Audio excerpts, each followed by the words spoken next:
ערב טוב, גבירותיי ורבותיי, ברוכים הבאים לאוניברסיטת תל אביב.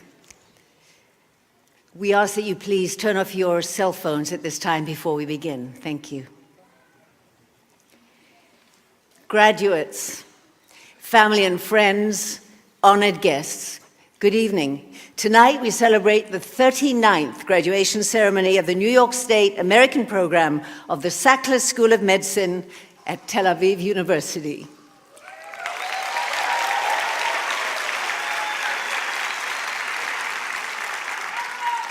I now invite the graduates of this very special 39th class to enter the auditorium and take your places.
It's now my honor to invite the members of the Presidium and the faculty to enter the auditorium and take their places on the stage.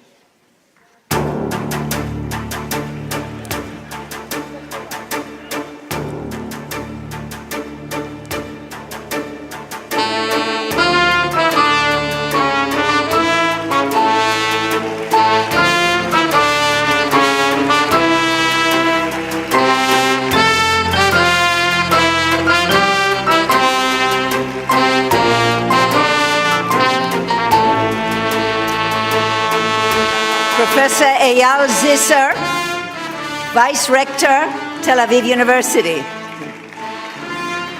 Professor Ehud Grossman, Dean of the Sackler Faculty of Medicine.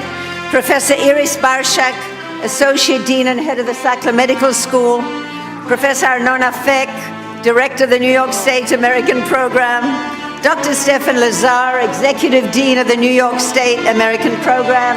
And Tami Lipkin-Tsur, Director of Administration and Registrar of the New York State American Program.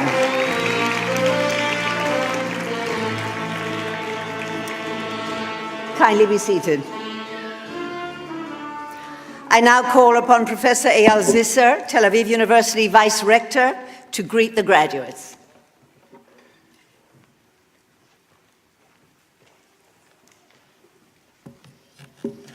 Good evening to everyone. We arrange a ceasefire, as you notice, and probably a rain, also a blessing for a country like Israel. So good evening, everyone, and special greeting to our outstanding bold graduates of class 2019.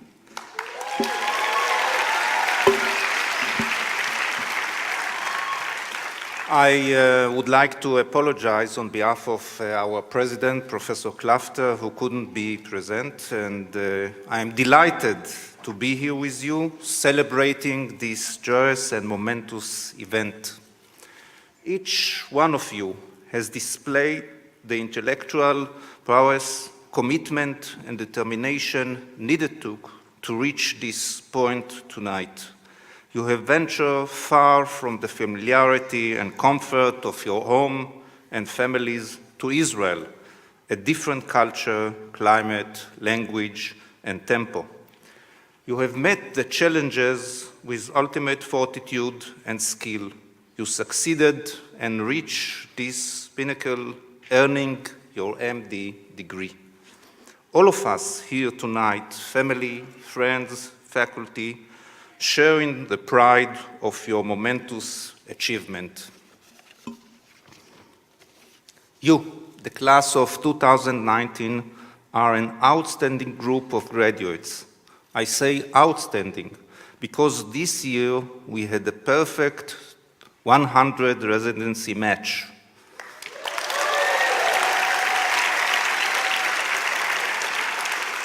19 new female physicians and 41 new male physicians have joined the medical profession. Your uncompromising devotion to the world of medicine and your commitment to advance your knowledge and perfect your exceptional skills show in the match results. You have secured highly competitive residency spots in America across a broad spectrum of specialties and prestigious medical programs. We commend you in the strongest, most heartfelt terms. You have now joined the ranks of the Sackler family of physicians that hold esteemed medical position coast to coast. The Sackler School of Medicine is indeed a progressive, encompassing institution, and you, the graduates, have been instrumental in making it such. Student involvement in the annual Sackler Research Symposium, the forming of the outstanding Sackler Journal of Medicine, your devotion, time, and patience toward your peers is evident in Sackler's peer and CS tutoring programs. A Sackler family is what we have here. A medical school with students who interact as a family, invite one another for meals and holidays, do sports together, hold study sessions to assist each other before exams, and they even volunteer together to help people in need in the community. Your patients will only benefit from your humanitarian spirit and strong moral fiber. On behalf of the Sackler School of Medicine, Tel Aviv University, we wish each of you, the graduates, continued success and fulfillment in your medical careers ahead. Thank you.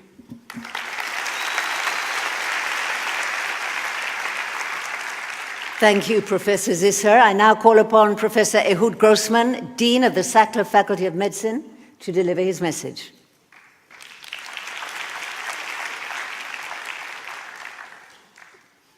Good evening, dear graduates, family, distinguished faculty members, and guests. Today, you are celebrating the graduation of medical school, which may be the greatest event in your medical career. You finish the part of training in medical school, and you are starting your new career. I am aware of the difficulties you had in medical school. You faced more difficulties than your peers in medical schools in the United States because you studied in a foreign country which is in a continuous war. You have to cope with different mentality and you were without your families. Despite all the difficulties, you were able to acquire the required skills. You had a great experience and you passed all the exams to be here today.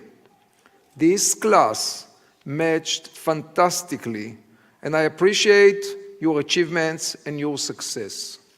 I feel that you were fortunate to study in Israel in our prestigious faculty and to take advantage of the variety of cultures and the variety of patients in our country. I know that you feel that you finished an exhausting long journey, but I have to disappoint you. You are just starting the new long journey of your life. Now is a time of a major transition from a closely supervised student to an independent clinical practitioner. As a dean of the Faculty of Medicine, with more than 42 years of clinical experience, I would like to provide you with milestones in your new journey. First, be decidedly passionate about your life's work. You must love it in order to overcome the great demands of the profession. Practicing medicine, unlike other professions, has an additional aspect of being a man. In Yiddish, we call it being mensch. Try not to be only excellent doctors, something that I'm sure you will be, but also be exceptional human beings. Remember that practicing medicine requires dedication, professionalism, humility, and seeing the person as a whole. Don't forget to submit help to everyone regardless of race, gender, respect the rich and the poor, young and old, be empathic and patient, and listen to your patient's plight, and do the maximum to help everyone. It is important that you see medicine not only as a source of income, but also as a mission. Second, indeed, you finished medical school and you are receiving your MD degree, but don't forget that the cognitive knowledge you acquired in medical school will probably be outdated within 5 to 10 years. And you simply must stay updated with the latest developments if you are to serve your patients well. So you must dedicate yourself to a lifetime of self-directed learning. Practice evidence-based medicine. In medicine in general, it seems that the best way is to adopt the Maimonides approach. Choose the middle way to decide what the best course of action in each case, and do not behave the same in every situation.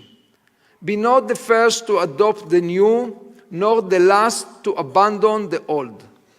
Care for your patients on the basis of convincing data, not on anecdotal evidence offered by others.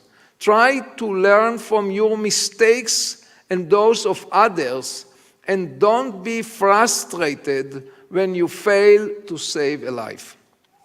Third, learn to work deliberately and carefully. Most serious mistakes in medicine arise not from lack of knowledge, but from imprudent haste and lack of attention to details. As you spend time with patients, talk sparingly, learn to be a good listener. At all costs, avoid arrogant behavior. Please do not get too caught up in yourself and the trapping of apparent power.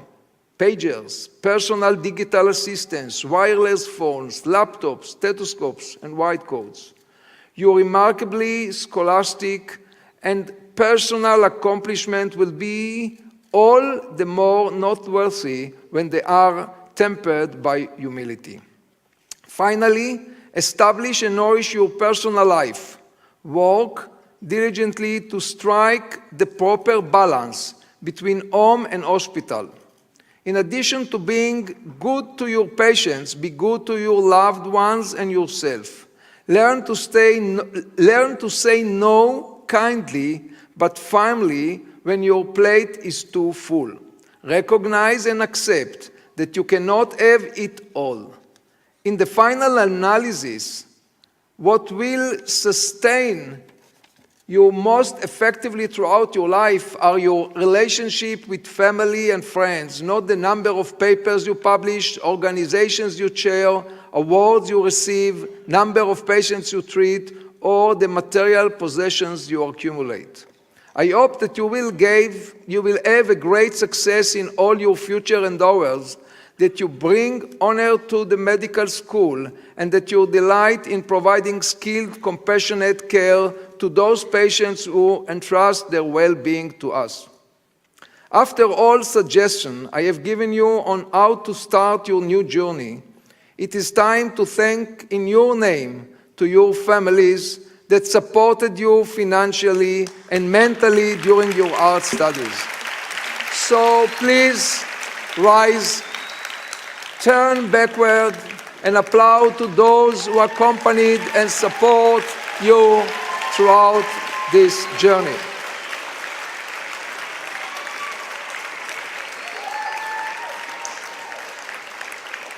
I wish you all great success in your new future, and I hope that you will not forget us. Remain in touch with the faculty, help the next classes of the program, and be good ambassadors of Israel in the world.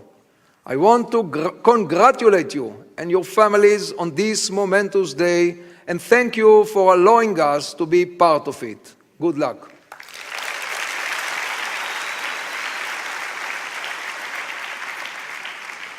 Thank you, Professor Grossman. I would now ask Professor Arnona Feck, Director of the New York State American Program, to address the graduates.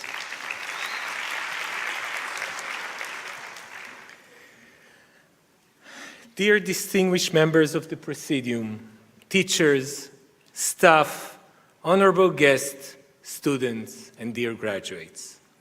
It is the 39th graduation ceremony of the New York State American MD program at Tel Aviv University Sackler School of Medicine, and most probably the happiest in our history. This year, all of us can rejoice, and each of you can take immense pride in your achievement on the match. Knowing that every one of you has an ensured career in medicine, and 100% match means that we, as a group, do not need to feel sorry or worry about our friends who didn't match.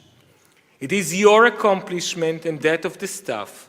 Kol hakavod, well done. When we ask ourselves, what makes this program so successful, so remarkable, there is more than one answer. The first and most significant reasons is you, our students, who left the States and Canada and came to a foreign land to study medicine. You left behind your support system and faced the challenges of contending with a new culture. Do not underestimate the difficulties. You were chosen to do so based on your personality and capabilities, and created a united class, a new support system. It requires both high IQ as well as EQ, the most core capabilities needed to be a truly great physician. The second is the Israeli healthcare system, noted by the OECD in 2012 as one of the most enviable healthcare systems among OECD countries. Last year, Bloomberg named Israel as the 6th most efficient healthcare system in the entire world. In Israeli hospitals, we treat people who don't need to pay a penny, leaving aside the ethical questions of how to treat sick people who cannot afford to pay for it. The third is the Sackler School of Medicine at the Tel Aviv University and its 16 affiliated hospitals, including Rabin Medical Center, Tel Aviv Medical Center, Sheba Medical Centers, and the others.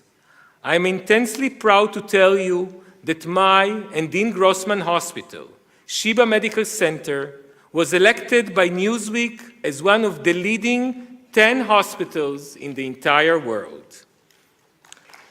Thank you.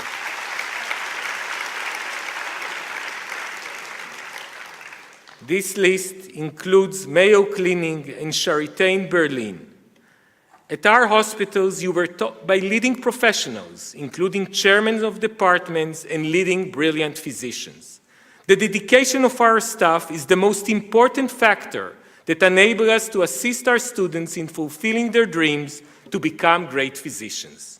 On your behalf, I want to thank Dr. Allen, Dr. Shoam, Dr. Kapua, Dr. Dayan, Dr. Lazar in the New York office, Mrs. Tzur and the Tel Aviv staff, and my supervisors, Professor Grossman and Professor Zisser.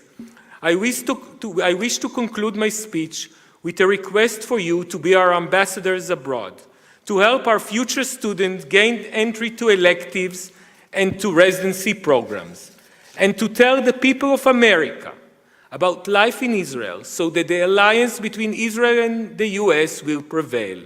May God bless America and Israel. Amen. Toda.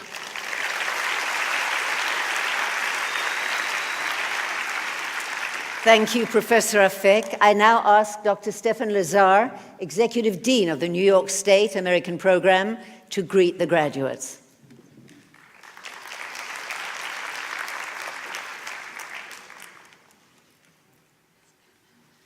So the problem with being the fourth speaker is that I just heard my entire speech go by.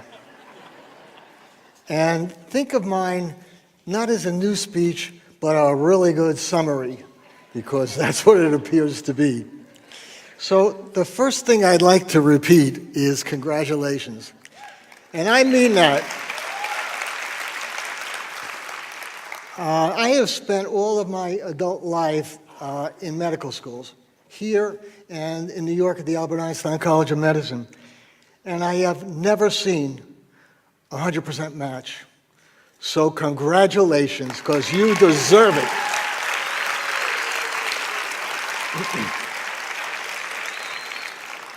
We in the administration and faculty are obviously delighted by your success.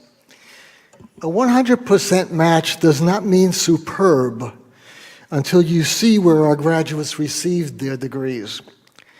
Take another look at your program. That is the definition of superb. You are the 39th graduating class from one of the premier medical schools in the world. But now you have raised the bar for those who follow you. Since the school's inception, over 2,000 graduates have become successful physicians in some of the most highly respected medical schools and hospitals in the United States, Canada, and Israel. And this week is a special week for this school. The Sackler School of Medicine, New York State American Program, was selected for membership by the United States and Canadian Medical Honor Society, the prestigious Arnold P. Gold Foundation, because, quote, of the humanistic healthcare practiced by our school and the excellence of our students. It is the most highly respected medical honor society in the United States and Canada, and now in Israel as well. We are the first school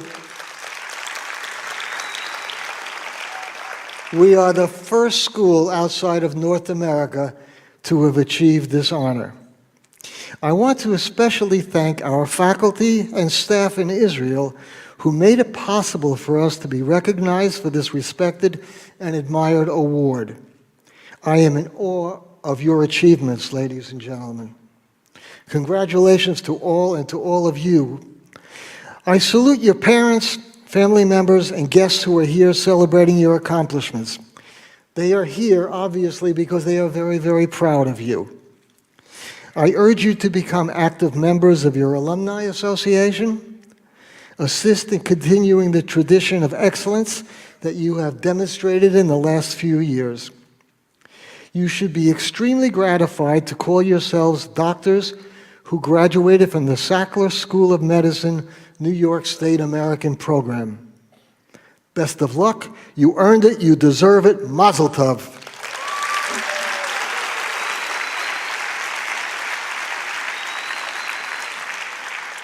Thank you, Dr. Lazar. Dr. Aaron Allen, the Deputy Director of the New York State American Program, will now address us. There you are. I was also wondering why I was over there. So here we are at our last official one-on-one meeting. I thought to myself, what should I prepare for this meeting? Would you be listening? Maybe I would have a different PowerPoint with some new cheesy videos that we could all laugh at. And then I reminded myself, you're finished. You don't need to listen anymore. So, as I was wondering where that left me with my graduation speech, this was on Saturday afternoon, Shabbat afternoon, my family and I had to go down to our sealed room because there was a bomb siren.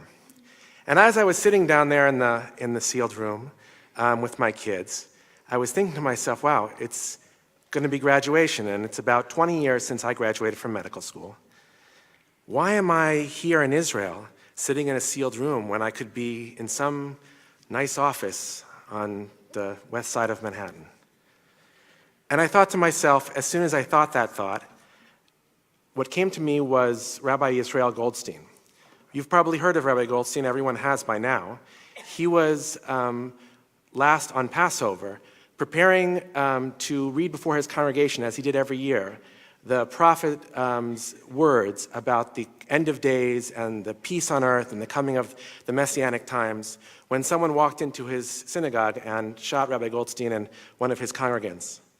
So they asked Rabbi Goldstein, as he was being taken away in the ambulance, they said, what do you have to say about your congregation? How do you feel? They said to him, how do you feel? What do you think about all this? He says, I don't know how I feel. I'm just hoping that everyone inside is okay. And I thought, wow, that's what it's all about. He doesn't even think about himself because he's just thinking about everybody else. And at that moment, my mind flashed back even further, 71 years ago, to this week when Ben-Gurion, on a Friday afternoon in Tel Aviv, proclaimed the independence of the State of Israel. Now, everyone was celebrating, and you see in the videos everyone cheering and crying and dancing throughout the world. But we know that as soon as Ben-Gurion left the podium, he went immediately to the command center because the war had already begun. And they said to him, well, how do you feel? And he said, I'm not thinking about that. I'm thinking about what I need to do next, how I need to defend the country. And so it's that mode of continuing to help people and not thinking about yourself, which I think maybe is the real message of tonight's event. And this week, as I went back to the sealed room, I was seeing a patient, a private patient in my home, as many physicians in Israel have an office in their home. And we were talking about the patient's cancer, and they were asking questions about whether or not they would be healthy and how successful the treatment would be. And again, there was the siren going off in the middle of the consult. And I thought to myself, well, this is surreal. The patient is fighting for their lives, and we're here fighting for our lives. And although it's very different, this fast pace of fighting for your lives, I think it's something that you've all experienced over the last 4 years. Again, very different. But at the same time, you often felt that as soon as you had finished with one test or one assignment, there was quickly another one. You had finished the third year, right on to the fourth year. Finish the CK, go write your personal statement, and on and on and on. And at the same time, someone said to you, well, how are you feeling about all this? I don't have time to think or feel about how I'm feeling. I got to keep moving. I got to keep helping people. I got to take care of the next patient. And that's sometimes how we feel here in the office in Tel Aviv. All of this wonderful pomp and circumstances that we're enjoying tonight is the work of the office staff, Tammy and the office staff. And it's a huge...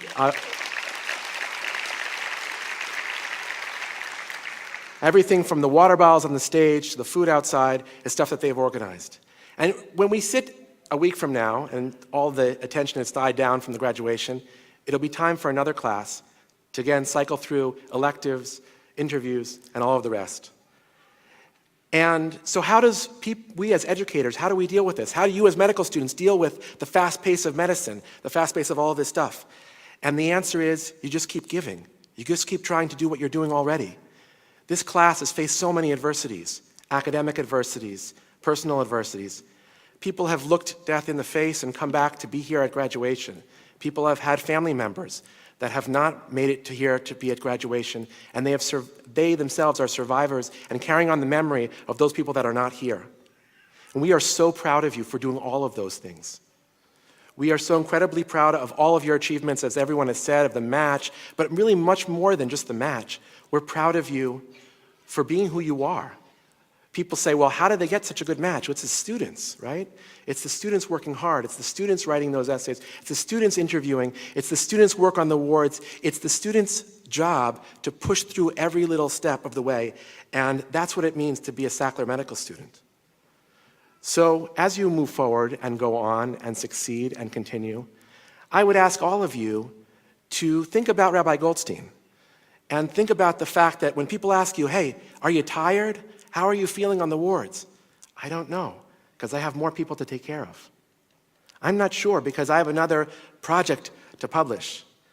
Remember this. Remember that you should never stop. Never stop learning, never stop growing, and never stop helping other people. I think that's the thing that we're the most proud of, is that we teach here people how to be givers. We've talked about it from the first day when you wore your white coats, and I'm talking about it today. Don't forget to be a giver in medicine. It's the most important thing that you can do. I'll end with a short story. There's once a relatively famous rabbi, it's happened a few years ago. He was on a plane flying across the country, and he was sitting next to someone from the Mormon church. And he said, they started talking, he said, I have to ask you something. I know you send people out for these 2 years of preaching and helping people and going door to door. Tell me, what are your success rates? How many people do you convert? The rabbi asked the minister. And the minister said, we've never really checked. It's really not about that. It's about the effect that it has on those kids. And I think that's the message that we're trying to give you. It's the hard work. Sure, it's come for achievements. Sure, it's so you can get careers. Sure, it's so you can earn a living and do wonderful things. But it's the change that you affect inside of yourselves and inside of all the people that you'll meet from now and for the rest of your medical career. We are so incredibly proud of you. You have done much more than we ever imagined you could, and you'll continue. This is just the beginning. As I mentioned to somebody, this is just the beginning. So congratulations.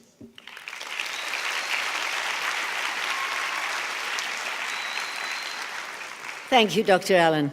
I now ask to come up to the stage Dr. Cheryl Shoham, Associate Program Director, Preclinical Education and Curriculum.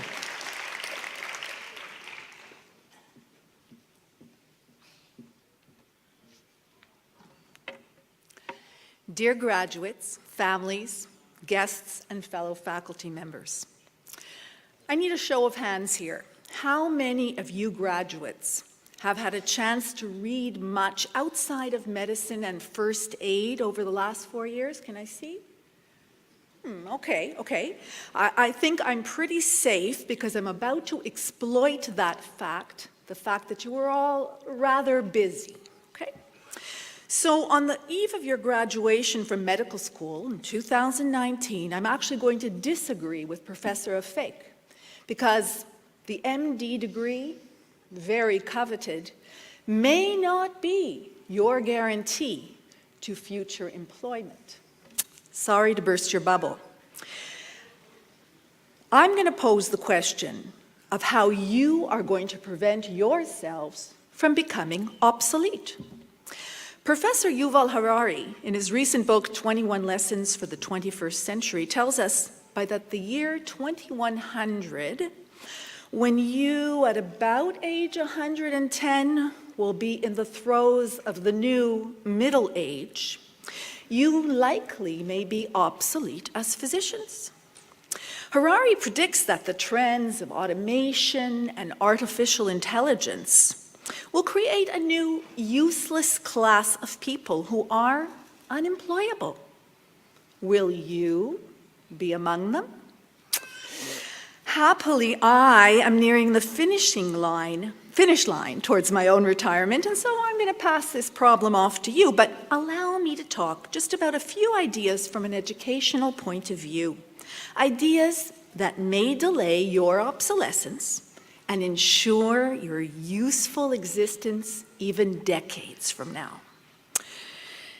Albert Einstein said that education is what remains after one has forgotten everything he learned in school, that it's a miracle curiosity survives formal education.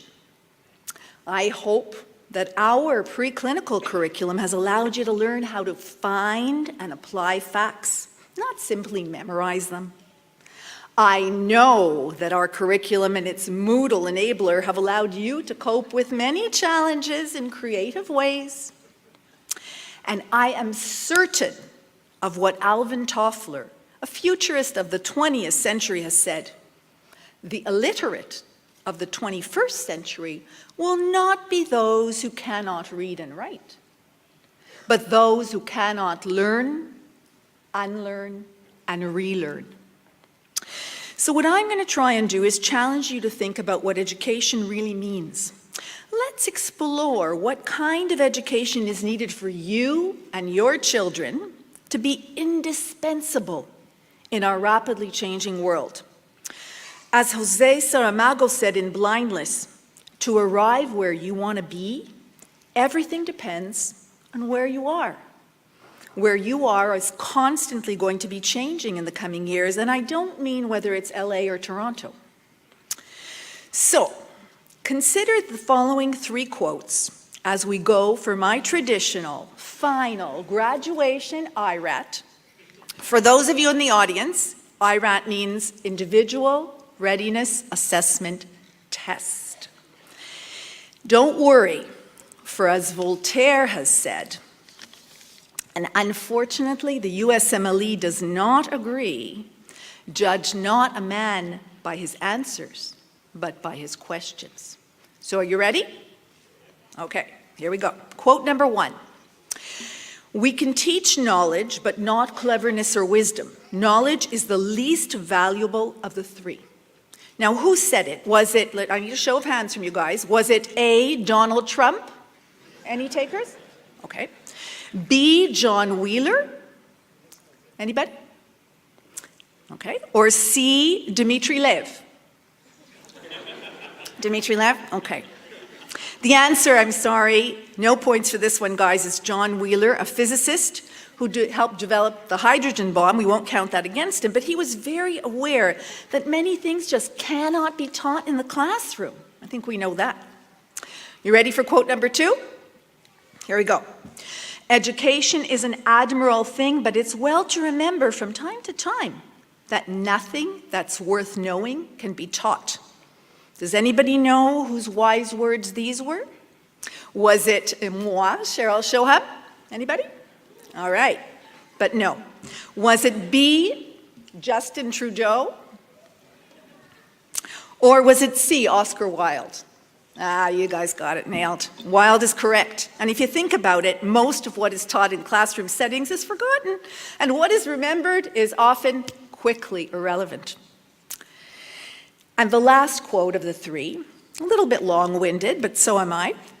What makes people smart, curious, alert, observant, competent, confident, resourceful, persistent, like you, and in the broadest sense, intelligent? It's not having access to more and more learning places, resources, specialists, but it's being able in their lives to do a wide variety of interesting things, things that matter, things that challenge ingenuity, skill, judgment, and make a difference not only to your lives, but to the lives of others. Who said it?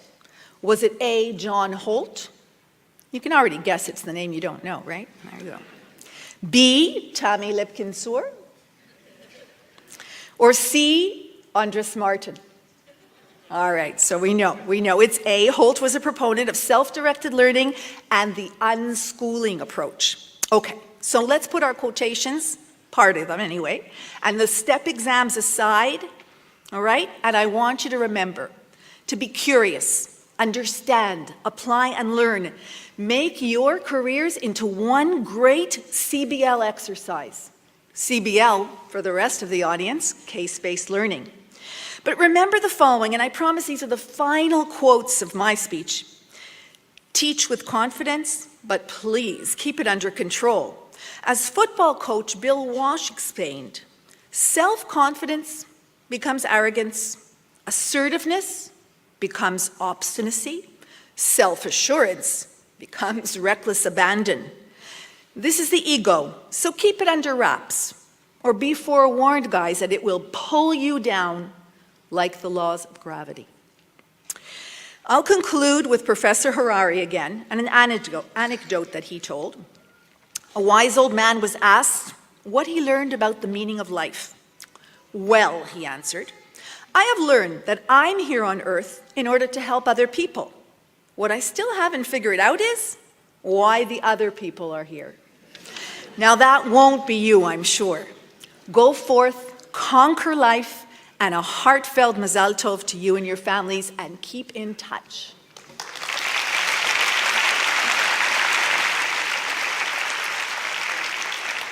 Thank you, Dr. Shoham. Tammy Lipkin-Zur, Director of Administration and Registrar, will now greet the graduates.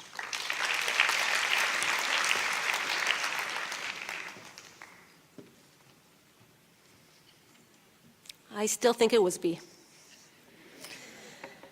Dear class of 2019, you've made it. We've made it. In about 30 minutes, you will officially be MDs. This is indeed a great achievement reached through diligence, hard work, determination, and resilience. A long 4-year roller coaster ride with many pinnacles, low points, tears, and smiles. As we look at each of you, we see how you have grown, matured, and evolved into the inspiring group of physicians you are today. Having seen you during these past 4 years, even more than your families, we truly see the transformation, and we are proud. But these 4 years are just the beginning of what lays ahead. Please fathom the privilege you have been given to touch and change people's lives. Do not take this privilege lightly. Look into your patients' eyes. Do not be lazy. Listen to what they don't always say. You will be exposed to the most intimate aspects of their lives. Find motivation and satisfaction in what you do. Continue to be a learner, aspire to be a teacher, and always strive to be the very best version of yourself. We are proud and wish you all the very best.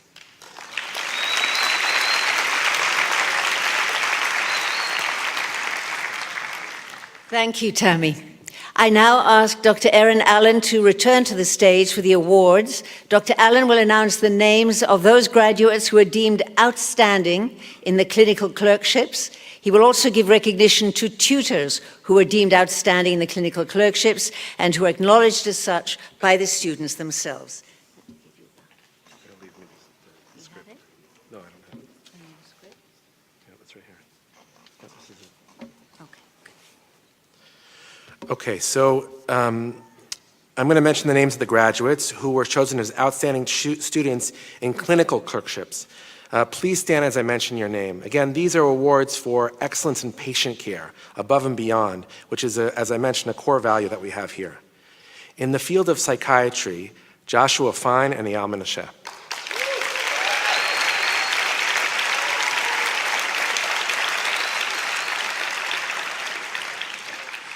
In internal medicine, Yehuda Wenger and Eyal Menashe.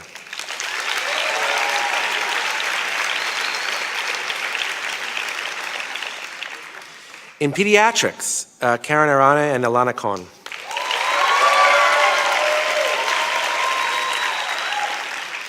And in the field of general surgery, Ezra Shrem and Roy Watkin.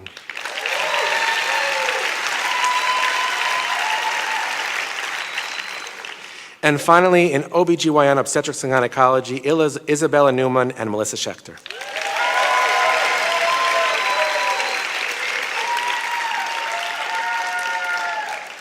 Now, at the end of each clerkship, the students nominate a tutor, one of their teachers, to be an outstanding tutor.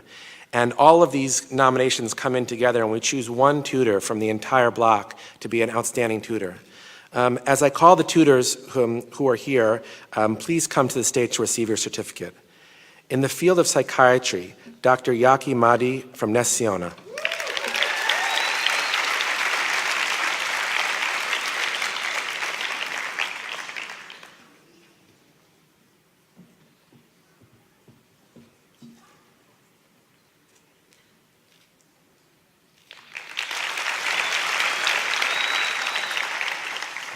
In the field of internal medicine, Tamir Shragi, Beilinson Hospital.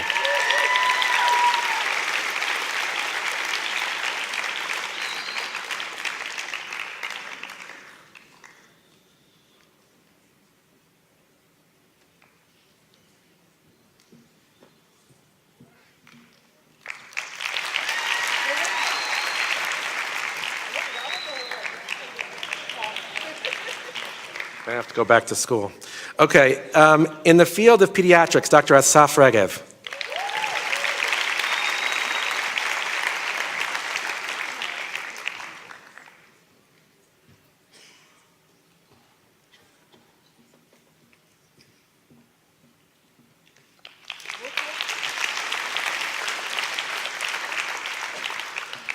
In the field of general surgery, Dr. Chiara Grassi from Hasharon.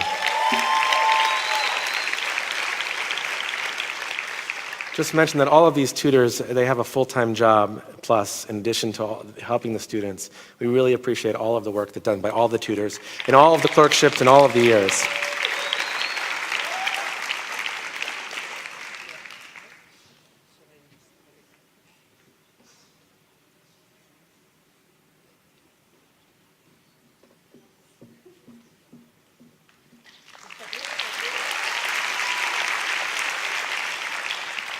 And finally, in the field of OBGYN, Dr. Orgad Rosenblatt from Sheba.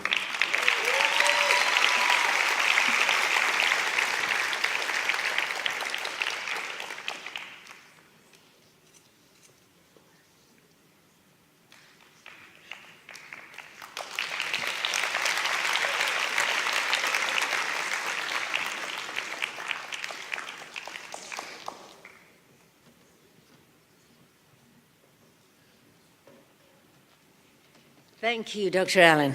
I now invite Dr. Cheryl Shoham back to the stage to describe the peer tutoring program.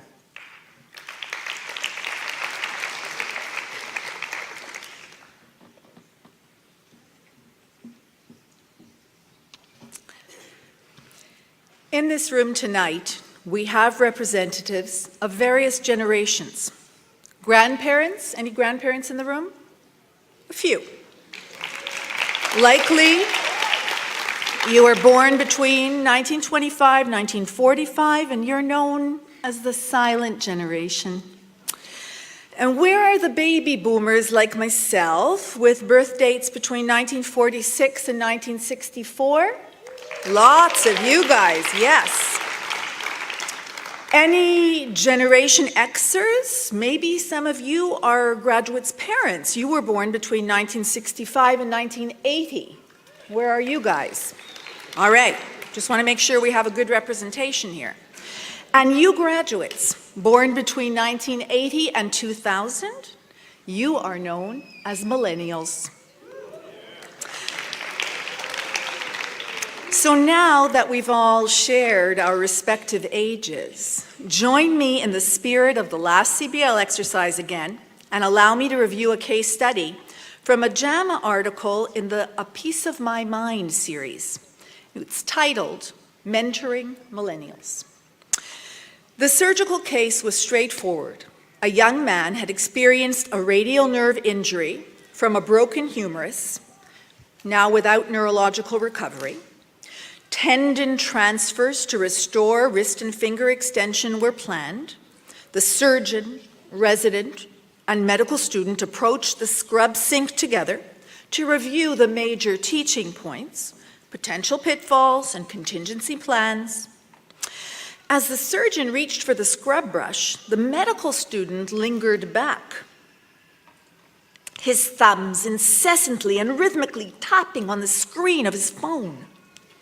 The surgeon peered at him with frustration, annoyed that again his student appeared more interested in his cell phone than in the case. The surgeon asked, in an attempt to engage the student back to the case, can you tell me what tendons lie in each of the extensor compartments of the hand? The student's head snapped up, and immediately he rattled off the answer with ease. Smiling momentarily, he then asked the surgeon, could I get your thoughts on this new video describing nerve transfers instead of tendon transfers for radial nerve injuries? It was just uploaded to our educational portal, and I've pulled it right up here to show you. It was presented at the plenary session last week. This case spotlights generational diversity. It exists in all professions, but particularly in medicine. The behavior, expectations, and yes, the learning methods that characterize you, the millennials, may be quite different than anything the rest of us have experienced. Peer tutoring programs across many educational and employment spectrums aim to bridge that gap. They allow individuals within the same generational experience to help their peers learn. Now, we've all likely heard behind every successful person there's a mentor who helped them along the way. Just to name a recent few, former Apple CEO, the late Steve Jobs, mentored Facebook CEO Mark Zuckerberg. Sheryl Sandberg, considered one of the most powerful women in the business world, she received guidance from a college professor who she deemed as pivotal in her career. Our students also understand the importance of mentoring. The following students, over 50% of the graduates of Tel Aviv University's Faculty of Medicine class of 2019, have served in the role of mentor to junior students. Some have been individual tutors, some have led large group review sessions, and others have led small group CBL exercises.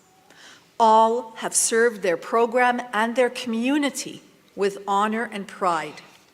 Please rise and stay standing as I call your name.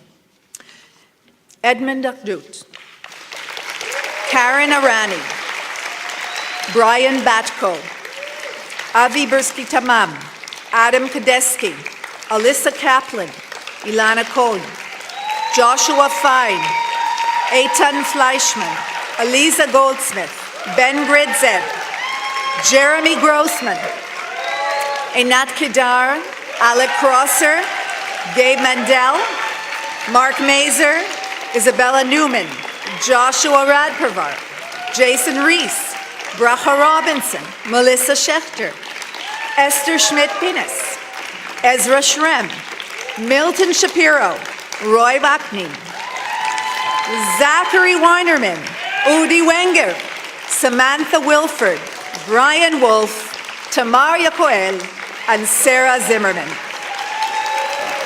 So listen up, guys. The mixed martial arts pioneer and multi-title champion, Frank Shamrock, has a system he trains fighters in that he calls plus, minus, equals.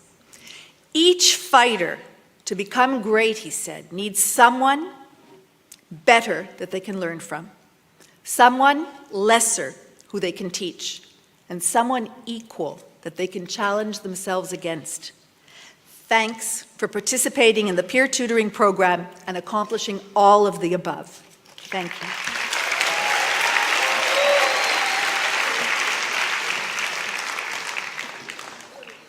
Thank you very much, Dr. Shoham. And now for the Best Teacher Awards. On behalf of the graduates, Asaf Jacobs will present the Best Teacher Award for Preclinical Studies to Dr. Dmitry Lev of the Anatomy Department.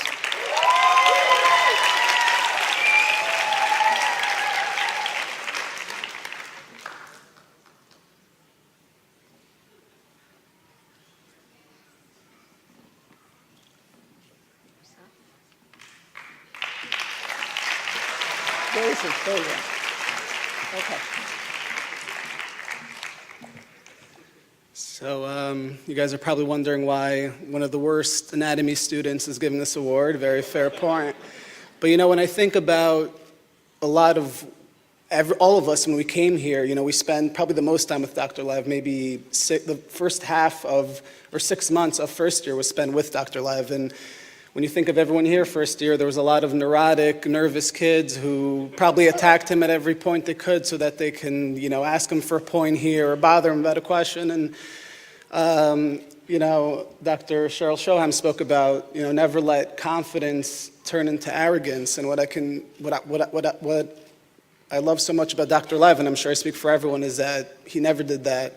He always joked. He was passionate and fairly serious when he taught us, but he always had a smile on his face. I never saw him once, you know, be disrespectful to anybody, and he made everyone feel like they mattered. And for that, we thank you, we love you, and we'd like to give you this award.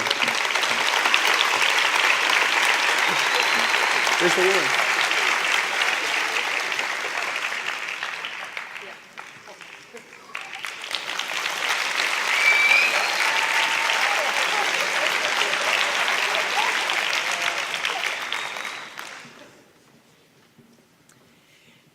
Thank you, Asaf. Alyssa Kaplan will now present the Best Teacher Award for Clinical Studies to Dr. Chiara Grassi, surgery tutor at Asheron Hospital, Dr. Grassi was named not only best clinical teacher, but also the best tutor.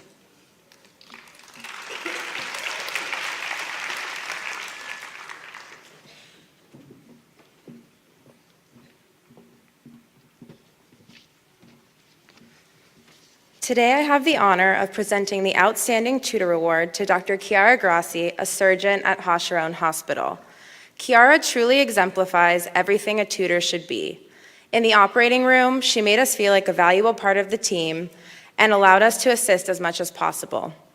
She led by example and set the tone for the entire department, creating a learning environment that allowed us to be active participants rather than passive observers. Even more than her teaching, it is who she is as a person that really makes her a special tutor. She is kind, compassionate, and wonderful with patients. When sitting in clinic with her one day, an older man came in who didn't have a support system at home. She spent close to an hour listening to him, and when he left, she told us that sometimes, as a physician, you just need to listen and be there, even if you're running behind or it makes you late for the next patient. This moment really sticks out as a perfect example of who Chiara is. We feel so lucky to have had Chiara as our surgery tutor and truly feel that she is an exemplary tutor and physician who could not be more deserving of this award. Please join me in congratulating Dr. Chiara Grassi.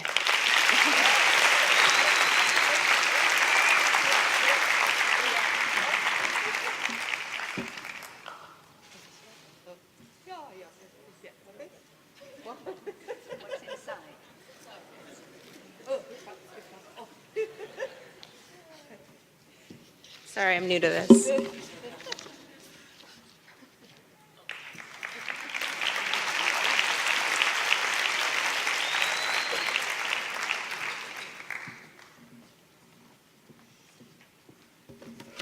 Thank you, Alyssa. And now Dr. Stefan Lazar, Executive Dean of the New York State American Program, will present the Michael Trichter-Grauer Memorial Award.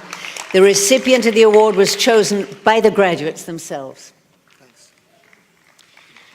Dr. Michael Trichter-Grauer was a 1996 graduate of the Sackler School of Medicine, and this award is given by his family in honor of his memory.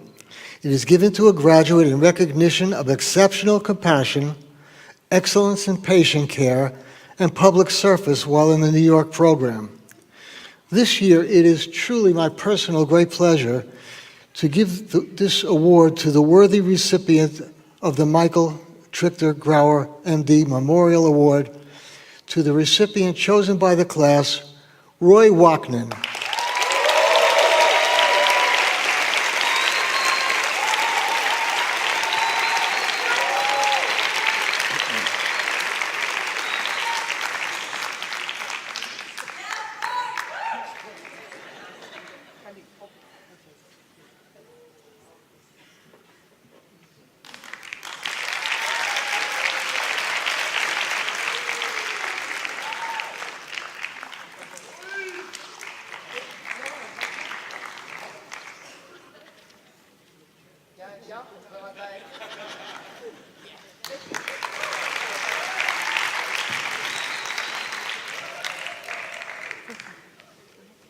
You will read the pledge.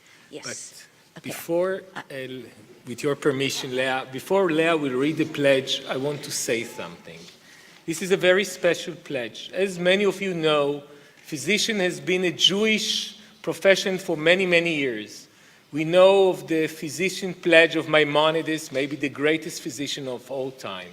But this pledge was written by Professor Halperin in the occasion of the first graduation of the medical school at Hadassah, which is with the revival of the State of Israel and the opening of this medical school. So from that time on, every medical graduate who graduates here in Israel reads the same pledge. So you can see it as a part of being here with us. And when you go back to whenever you will be and practice medicine, remember that some part of you is here with us in Israel. Leah. Thank you. And we have indeed reached that special moment when the graduates of the 39th class of the New York State American Program will take this solemn physician's pledge. I ask before I read the pledge, I will read it. Professor Afek will read the last sentence, Amen, so will we do, after which you, the graduates, will repeat, Amen, so will we do. I ask the students to please rise.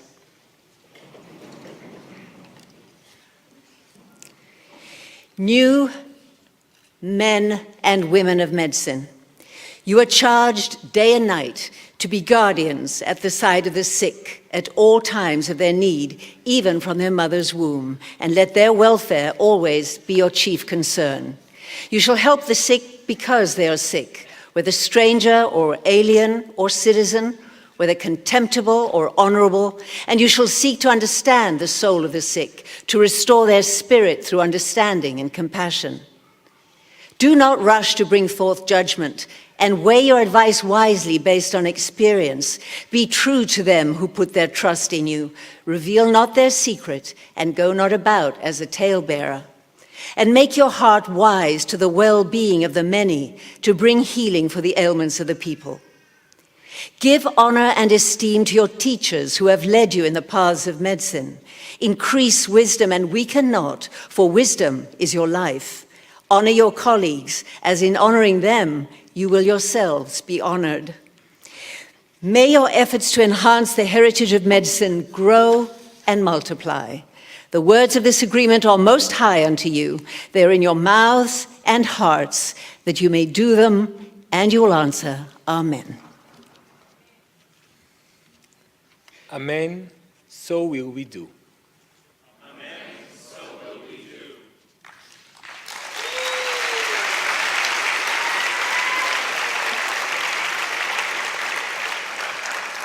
Please be seated. Thank you, Professor Afek.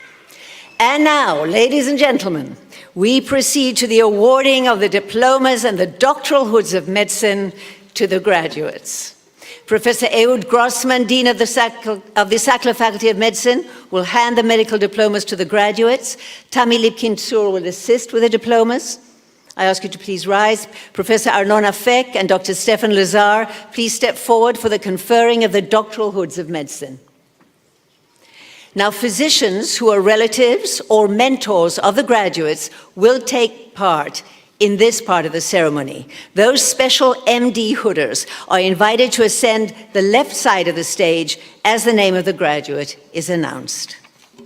I ask the graduates now in row 1 to please rise, stand along the right wall, and come to the stage as your names are called.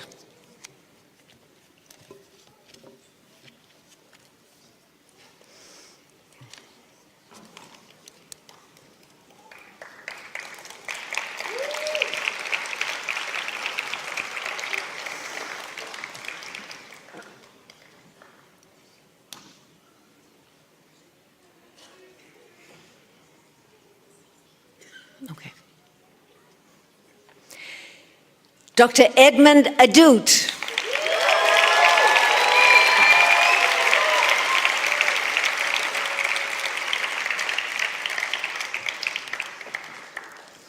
Professor Arnon Afek, Program Director, and Dr. Stefan Lazar, Executive Dean, will do the hooding.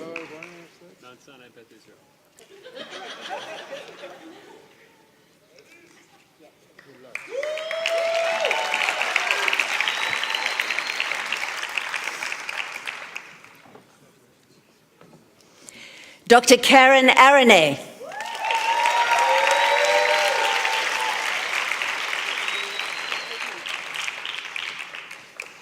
Dr. Yeshayahu Kletter, Karen's mentor, will do the hooding. Karen received the Dean's Award for Academic Excellence in the 3rd year of studies.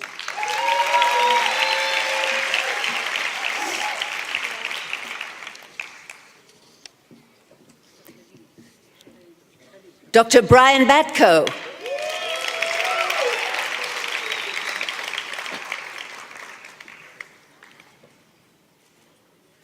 Professor Arnon Afek, Program Director, and Dr. Stefan Lazar, Executive Dean, will do the hooding.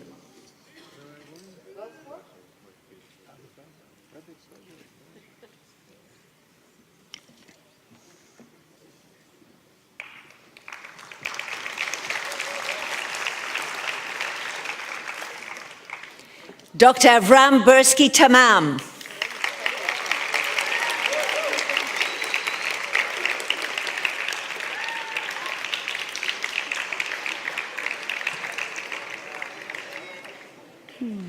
It's okay. Professor Arnona Fek, Program Director, and Dr. Stefan Lazar, Executive Dean, will do the hooding.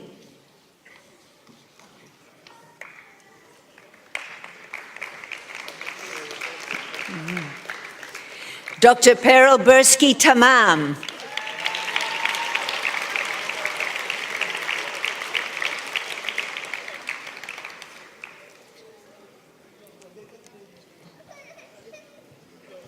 Dr. Cheryl Shoham, Peril's preclinical education mentor, will do the hooding.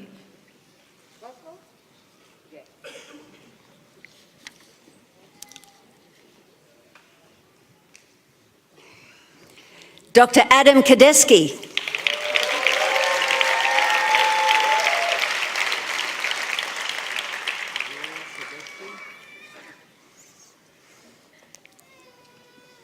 Professor Arnona Fek, Program Director, and Dr. Stefan Lazar, Executive Dean, will do the hooding.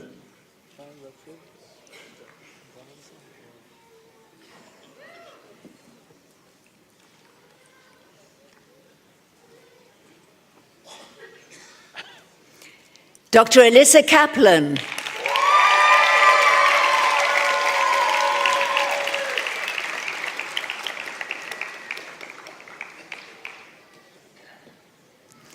Dr. Chiara Grassi, Alyssa's surgery clerkship tutor and mentor, will do the hooding.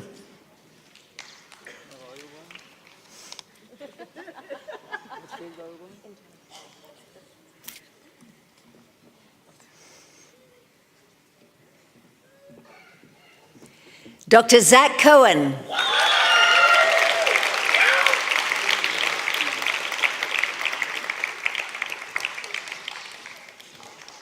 Professor Arnona Fek, Program Director, and Dr. I beg your pardon, and Dr. Stephen Lazar, Executive Dean, will do the hooding.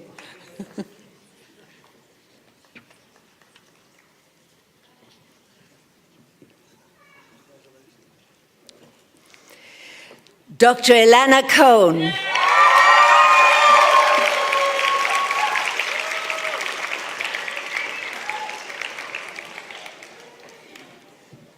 Dr. Ido Luri, Ilana's mentor, will do the hooding. Ilana received the Dean's Award for Academic Excellence in the second and third year of studies.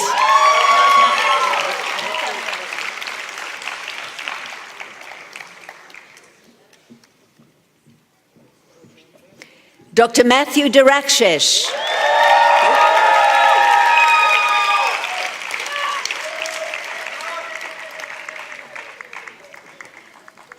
Dr. Michal Laufer-Perl, Matthew's mentor and supporter, will do the hooding.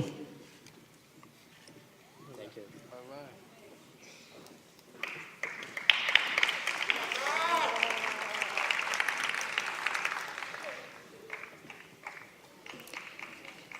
Dr. Jonathan Dreyer.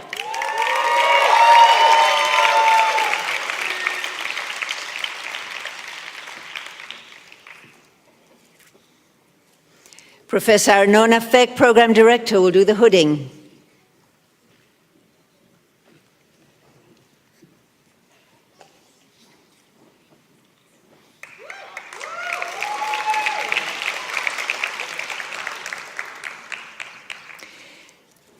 Dr. Sami Edris.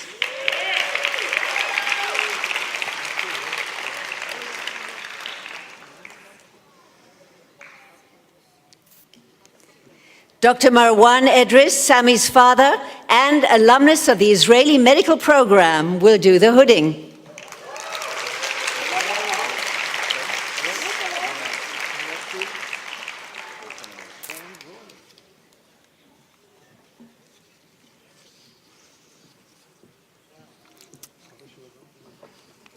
Dr. Joshua Alexander Fine.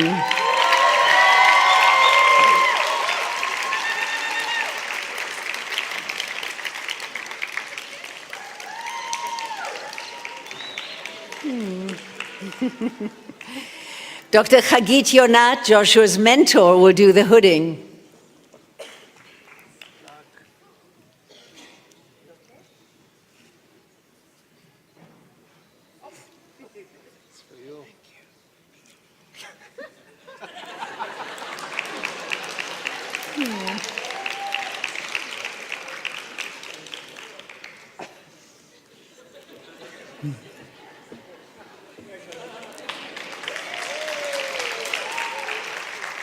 Dr. Eitan Fleischman.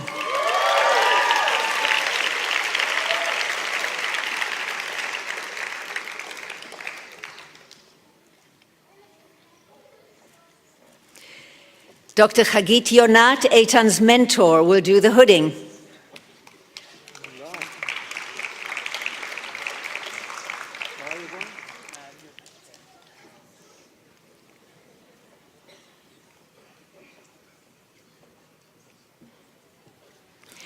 Dr. Hannah Flesch-Aney.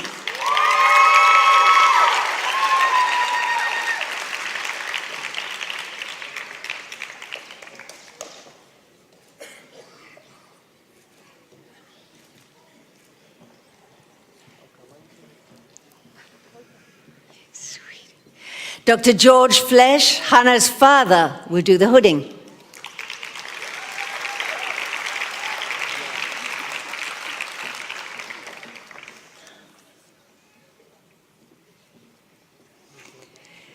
Dr. Eliza Goldsmith.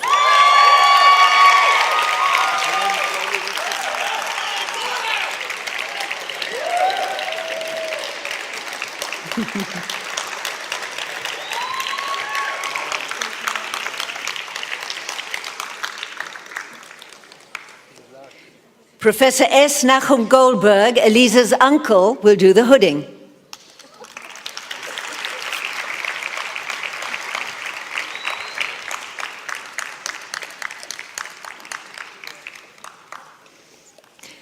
Dr. Benjamin Greenside.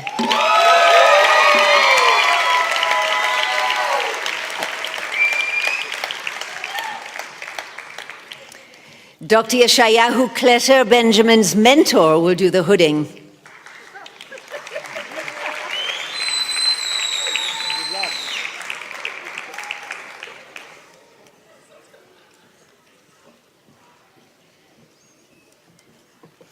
Dr. Jeremy Grossman.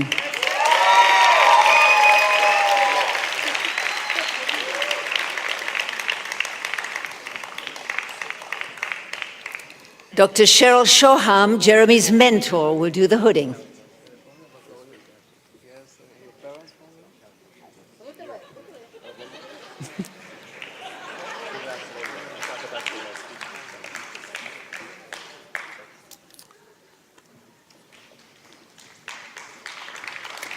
Dr. Jeffrey Halperin.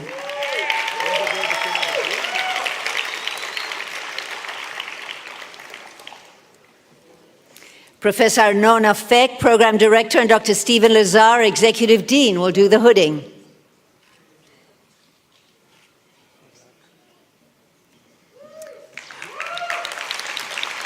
Would the graduates in row 2 please rise and stand along the right aisle?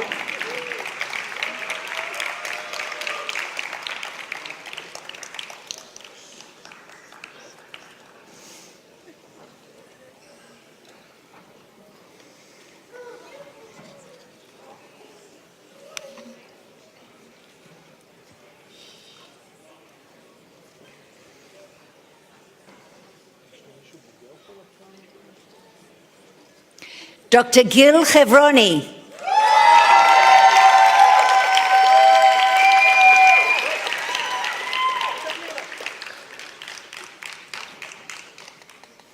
Professor Arnona Feck, Program Director, and Dr. Stephen Lazar, Executive Dean, will do the hooding.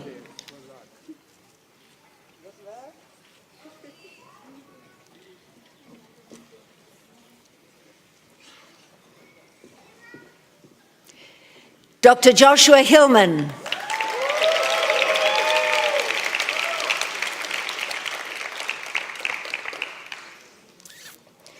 Professor Arnona Feck, Program Director, and Dr. Stephen Lazar will do the hooding.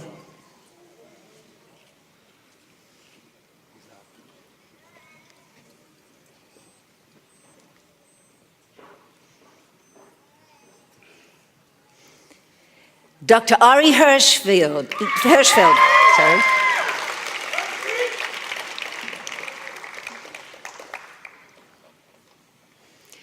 Professor Afek and Dr. Lazar will do the hooding.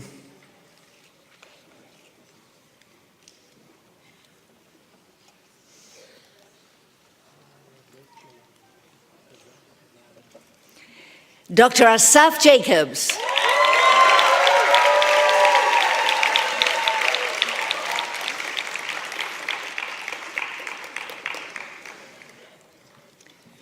Dr. Yeshayahu Kletter, Asaf's mentor, will do the hooding.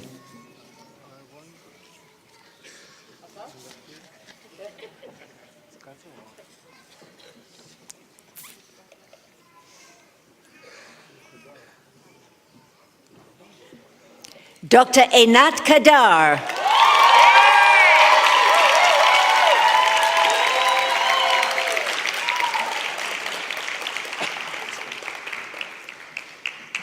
Dr. Avraham Kadar, Einat's father and alumnus of the Israeli medical program, will do the hooding.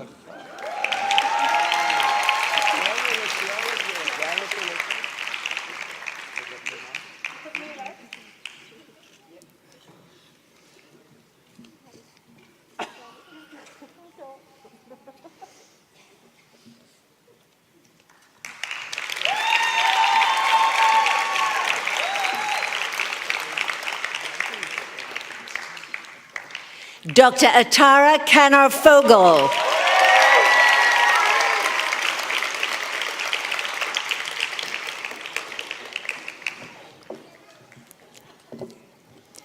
Dr. Matthew Medwick, Atara's MPSD leader and Sackler alumnus, class of 2000, will do the hooding.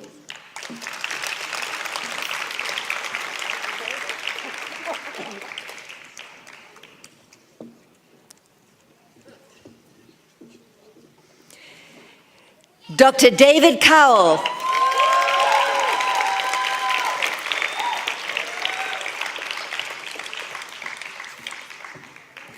Professor Afek and Dr. Lazar will do the hooding.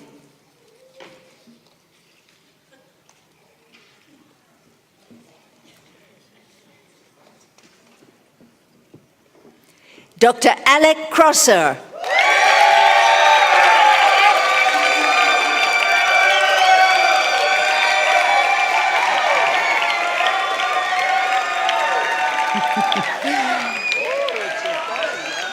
Dr. Barry Crosser, Alec's father, will do the hooding.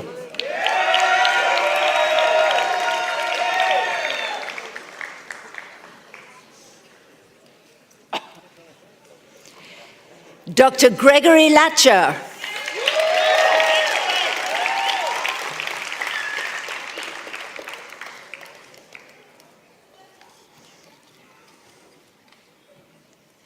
Professor Afek and Dr. Lazar will do the hooding.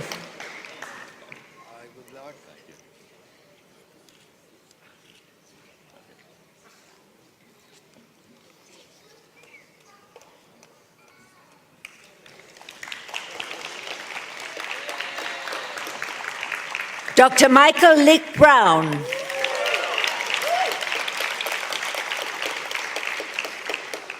Dr. Alan Lick Brown, Michael's father, will do the hooding.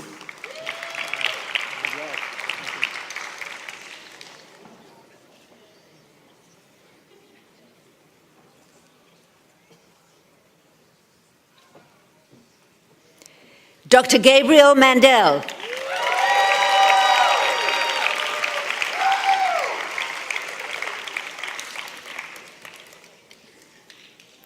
Dr. Tzvi Wilber, Gabriel's mentor and Sackler alumnus, class of 2006, will do the hooding.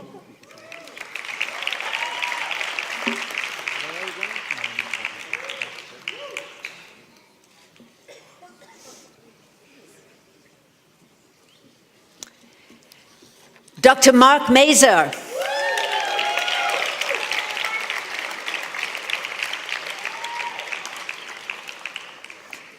Professor Afek and Dr. Lazar will do the hooding.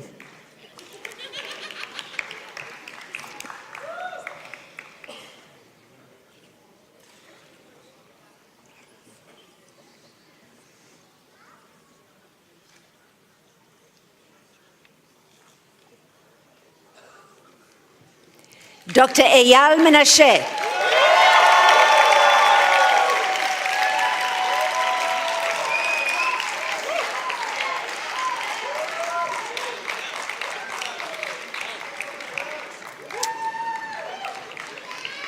Dr. Yecheskel Menashe, Eyal's uncle, will do the hooding.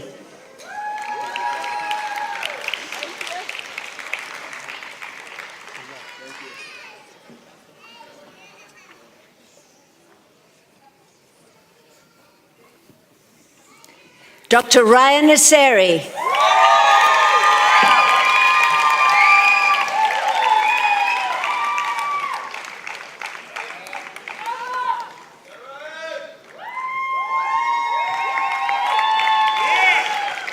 Dr. Yeshayahu Kletter, Ryan's mentor, will do the hooding.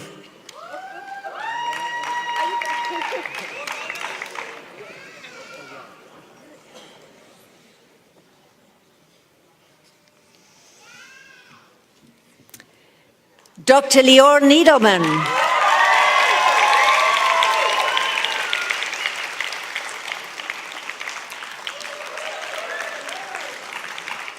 Professor Arnona Feck, Program Director, will do the hooding. Lior received the Dean's Award for Academic Excellence in the second year of studies.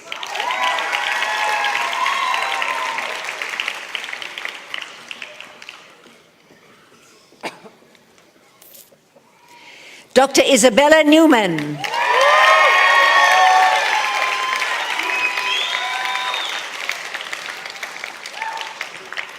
Dr. Tamir Shragai, Isabella's internal medicine clerkship tutor and mentor, will do the hooding.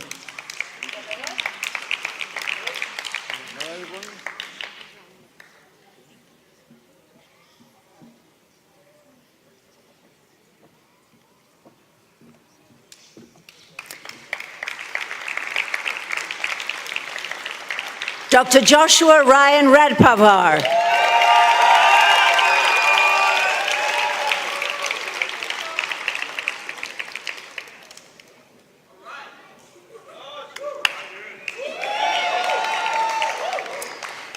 Dr. Baruch Amiel, Joshua's friend and mentor, will do the hooding.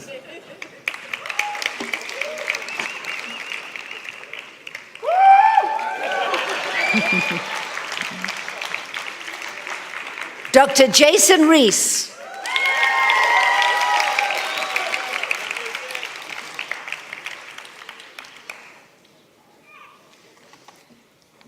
Professor Arnona Feck and Dr. Stephen Lazar will do the hooding.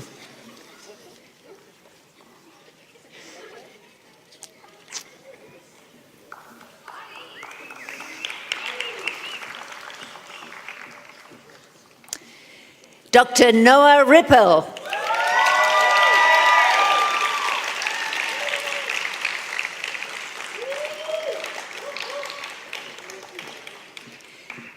Dr. Daphna Ripple, Noah's mother, alumnus of the Israeli Medical Program, will do the hooding. Noah received the Dean's Award for Academic Excellence in the third year of studies and the Dean's Award for Academic Excellence in the combined first 3 years of medical school.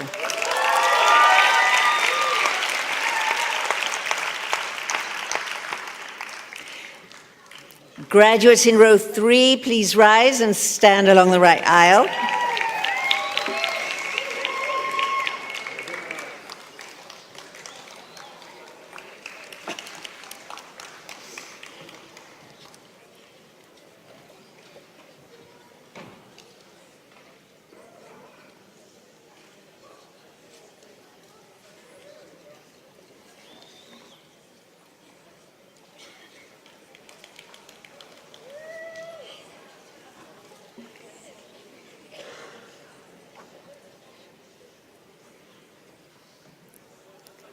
Dr. Bracha Robinson.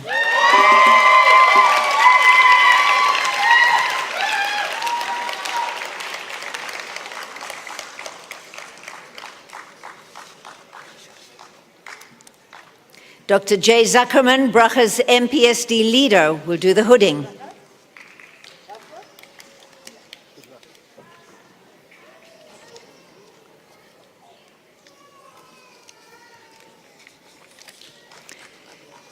Dr. Daniel Rubinger.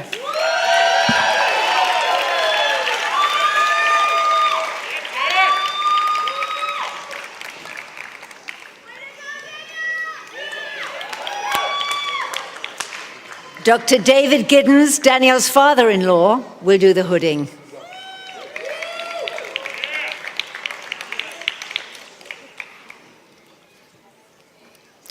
Dr. Corey Superior.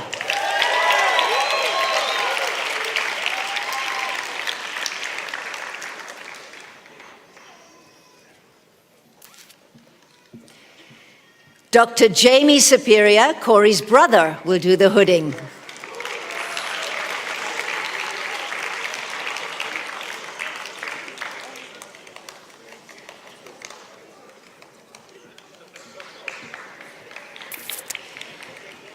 Dr. Melissa Schechter.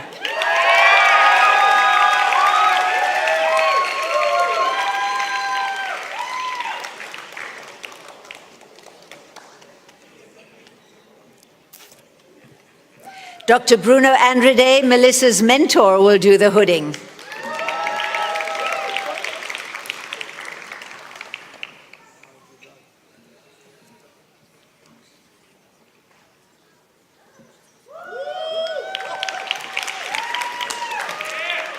Dr. Esther Schmidt-Pines.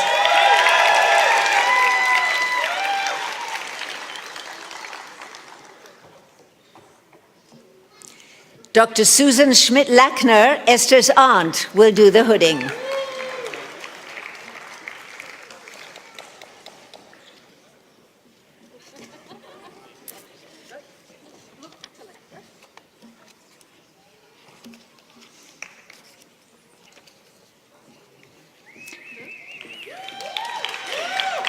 Dr. Ezra Shrem.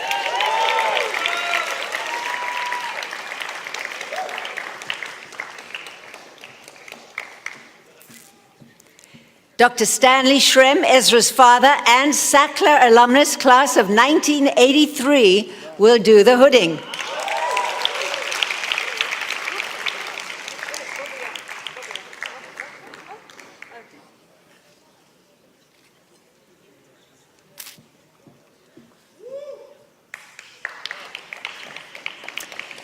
Dr. Harvey Schwartz.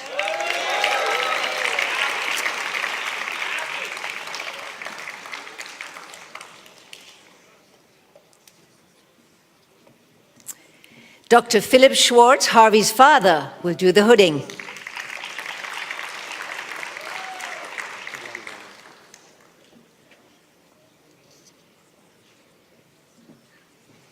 Dr. Milton Shapiro.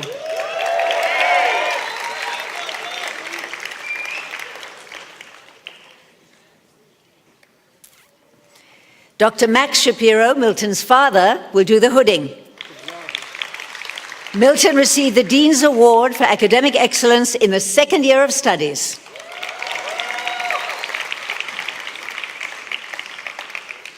Dr. Adam Sugarman.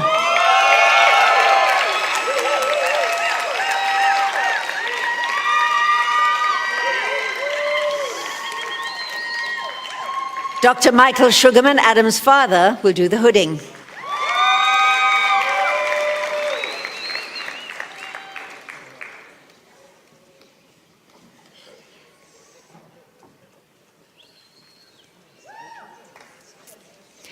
Dr. Joshua Vapnik.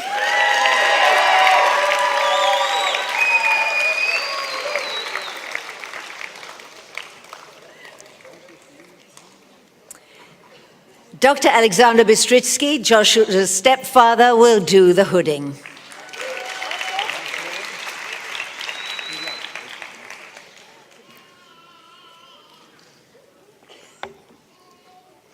Dr. Roy Waknin.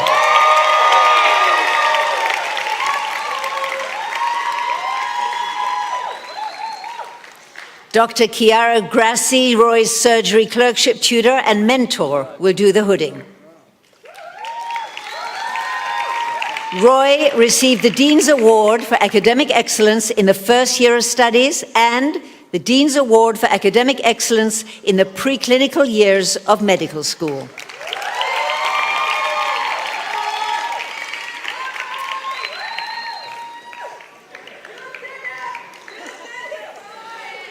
Dr. Zachary Weinerman.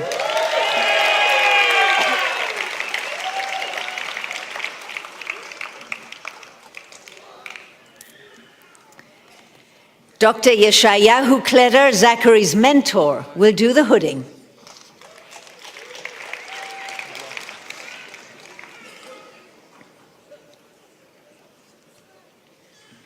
Dr. Adina Weiss.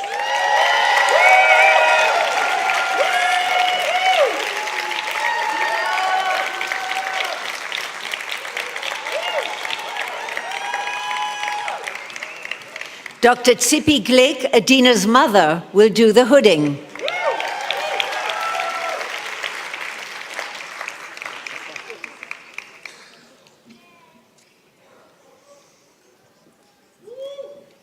Dr. Yisrael Weiss.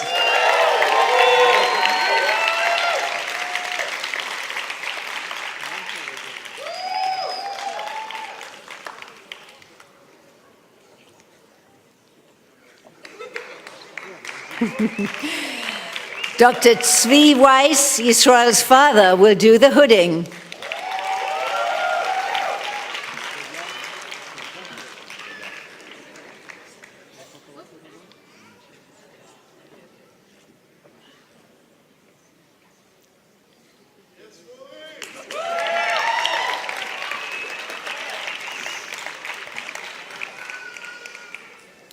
Dr. Yehuda Wenger.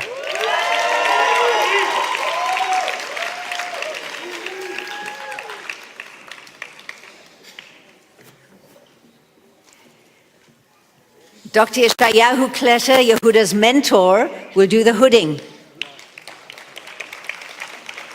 Yehuda received the Dean's Award for Academic Excellence in the first year of studies.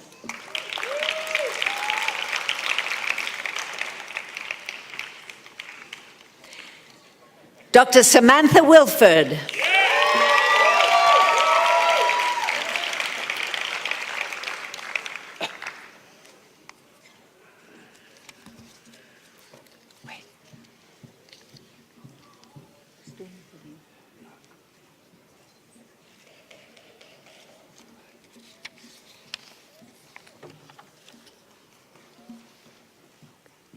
Dr. Lazar will do the hooding.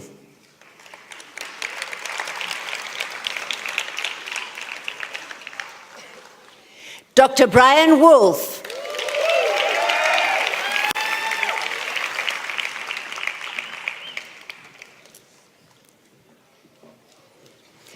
Professor Afek, Program Director, and Dr. Lazar, Executive Dean, will do the hooding.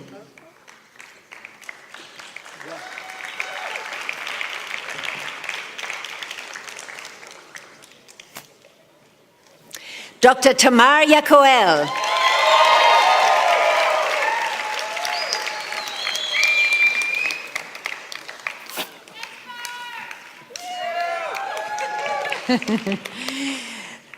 Dr. Alexander Bistritsky, Tamar's mentor, will do the hooding.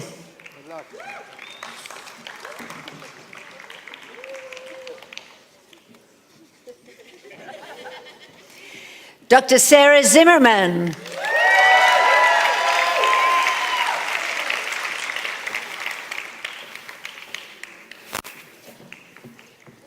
Dr. Edward Zimmerman, Sarah's father, will do the hooding.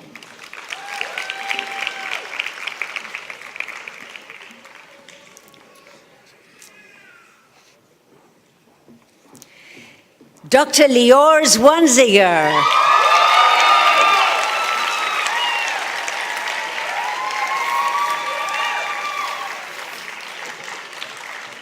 Dr. Tamir Shragai, Lior's internal medicine clerkship tutor and mentor, will do the hooding.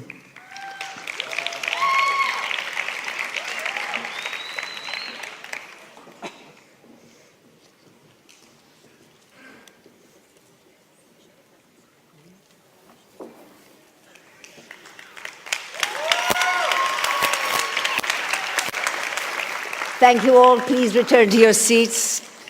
And that concludes the awarding of the doctoral degrees. And now, The representative of the 2019 graduating class of the New York State American Program, Dr. Jeremy Grossman, will deliver his message on behalf of the graduates.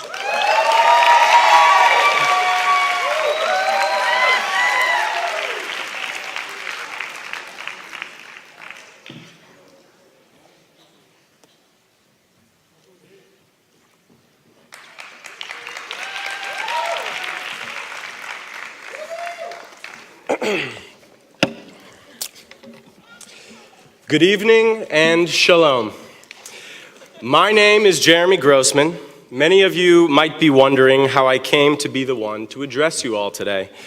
I'd like to be the first to let you know and put your minds at ease to inform you that it has nothing to do with the fact that Dean Grossman and I share the same last name. You can be assured. But in all seriousness, I'm incredibly honored, privileged, and thankful to speak on behalf of my fellow classmates and Sackler family on this momentous day. Emotional. Today, we are surrounded by graduates, family, friends, faculty, administration, doctors, mentors, and of course, current students who will be sitting in these very same seats a short time from now. I think I see a few up in the back there. Yep, there they are. I'd like to take my strictly allotted 7 minutes, give or take, to share with you a little bit about our experiences over the past few years here at Sackler in the amazing city of Tel Aviv. This group of hardworking and talented young physicians has come a very, very long way since arriving for medical school back in August of 2015. After our El Al flight landed and we picked up our luggage, we had to hail a cab into the city. Luckily, we all survived the drive, considering Israeli cab drivers prefer to make the 40-minute trip in 10 minutes. When we arrived at the hostel, it was 100 degrees out, 37.8 degrees Celsius for the Canadians in the room. That's right. And all that was left to do was to frantically shake hands and remember the names of 63 other students, all while furiously wiping the sweat from our foreheads. Truthfully, we were all incredibly scared, thousands of miles away from home, without a clue as to where or with whom we would be living with for the next 4 years, all while attempting to study one of the most difficult curriculums available to graduate students. It really made me think, why exactly did I want to be a doctor again? Well, then I remembered. When I was 12 years old, I urgently visited my own physician after losing 15 pounds in just 2 short weeks. I was terrified. I was immediately sent to the ER, where my blood sugar was measured at a whopping 1,100, with the normal being 100 for the non-doctors in the room. It was at that point that I was diagnosed with type 1 diabetes. I feared that my chances at a life of happiness, let alone normality, were now gone. Yet in a mere 3 days, my caring and compassionate doctors taught me not only how to self-manage my condition, but also replaced my initial fears with hopes for the future. From that moment, I knew I was going to be a physician. And for those of you who might be wondering if my diabetes is under control, it is. And yes, I will most definitely be having cake at the banquet tonight. So you don't need to ask, it's okay. Like myself, each graduate in this room has a story of their own that led them here today. And I would love nothing more than for each of them to share it with us. So if the first row could please stand. Just kidding, just kidding. But what matters much more is that each graduate sitting in front of you has already been actively making the change in the world that they had intended to when they decided to apply to medical school. The charitable and compassionate individuals seated before you have participated in a wide array of activities that have given back a great deal to the local community. They have participated in humanitarian aid trips to citizens who live daily without access to health care in villages of the West Bank. They have given hundreds of hours of their time to children flown in from foreign countries with congenital heart problems at the Save a Child's Heart Foundation at Wolfson Hospital, who otherwise may not have lived to see their teenage years. They have volunteered afternoons, evenings, and weekends at a medical clinic in Tel Aviv Central Bus Station with refugees who lack proper access to treatment for their chronic medical conditions. They have even established a number of ongoing programs for future Sackler students to enjoy for years to come. These include the Sackler Journal of Medicine, Music in the Wards, the Homeless Project, and a branch of the American Medical Women's Association.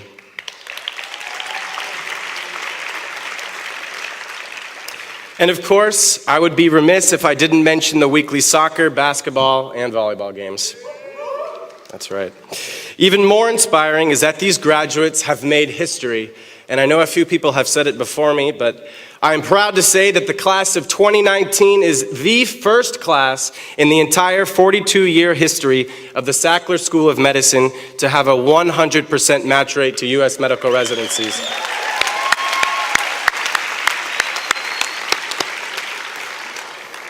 We are also very proud that 4 of our classmates have chosen to join the Israeli healthcare force.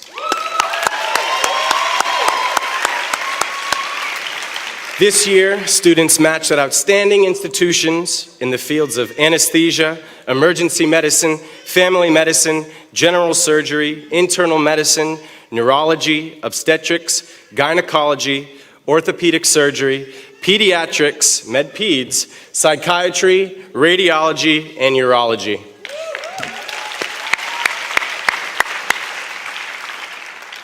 Of course, congratulations go not just to the graduates. A big mazal tov also goes to parents, grandparents, and other loved ones who were brave enough to send their children halfway across the world to a foreign country, not being able to hug and kiss them, not being able to spend holidays together, pre-planning phone calls over frustrating time zone differences, and having to wire your children money into the accounts of one sketchy named Discount Bank.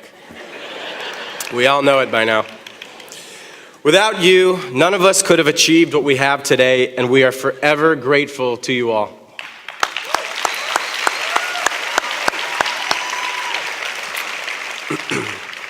And lastly, the administration, better known to students as the New York Offic. Inside joke. It's been several years now since you became our Israeli moms. Year after year, class after class, you maintain your infectious energy, passion, and willingness to help us become both better doctors and people. To Dr. Shoam, Dr. Allen, Tammy, Galit, Cornelia, the Adi duo, and Shani, thank you all so much for helping us realize this moment.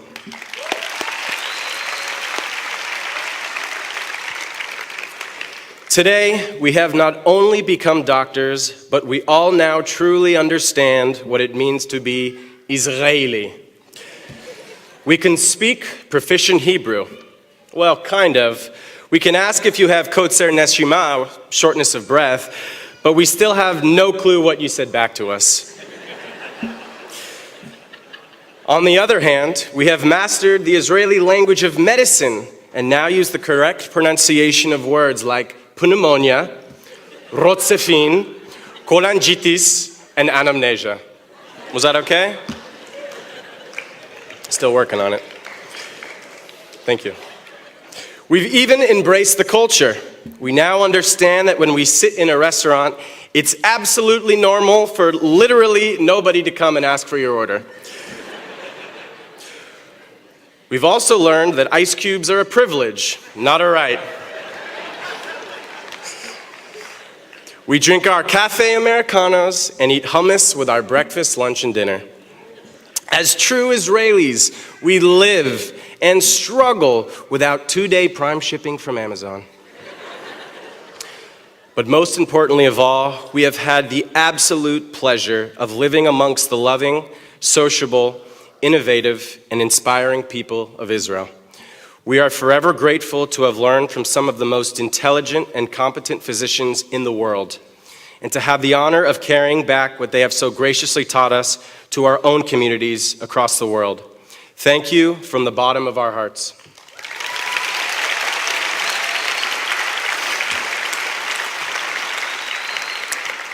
Class of 2019, you have all proven your dedication and commitment to medicine time and time again.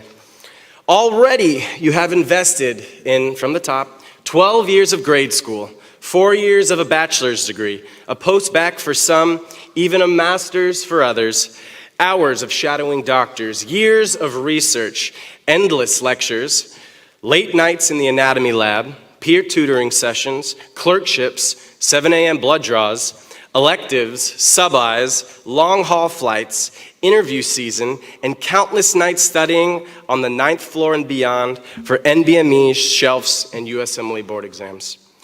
We've all come such a long way, although not quite as long as the bus ride to Mayer Hospital. I'm sure you can agree.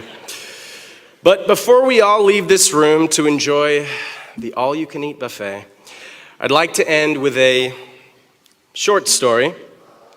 My beloved grandfather's cousin, an internist, who practiced for almost 50 years, believed that although there are many good practitioners, truly great doctors distinguish themselves by their humanity.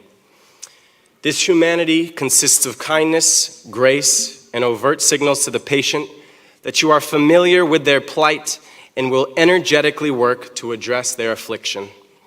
And he even went further to suggest that a patient, in many circumstances, could respond to placebo as well as they do to medication alone, purely based on the measure of faith in their physician. When we begin our residency training in a very short time from now, we must remember and recognize that each of our patients is a person who feels and trusts and looks hopefully to us not only for our medical knowledge and expertise, but also for our compassion. If you live by this value, you will not only find great purpose and meaning in the work you do, but you will be remembered as a wonderful physician because of the impact you had on the lives of your patients. And finally, don't forget your Sackler family, your mishpacha of the Holy Land, who have supported you during medical school and will continue to do so for the rest of your life. Also, make sure to transfer all your contacts back from WhatsApp to iMessage, because class of 2019, we're finally coming home.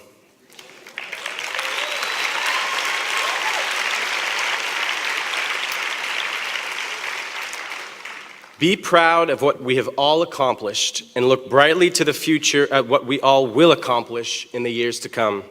Congratulations, fellow doctors. Thank you.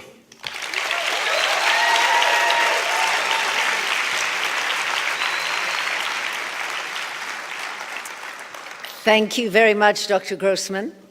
I now ask Dr. Joshua Fine to please come up to the stage. Ladies and gentlemen, as we approach the end of this evening, I ask you to all please rise for the American, Canadian, and Israeli national anthems.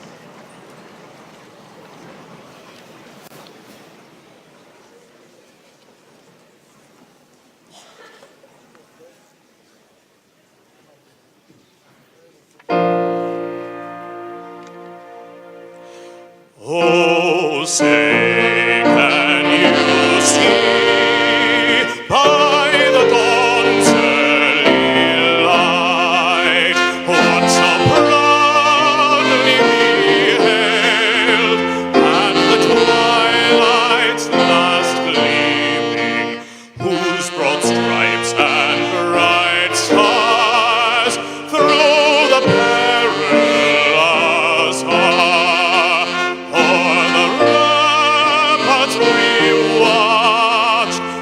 so gallantly streaming, and the rocket's red glare, the bombs bursting in air, gave proof through the night that our flag was still there.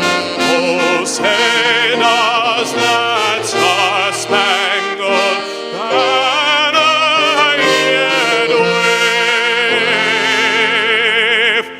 o'er the land of the free and the home of the brave.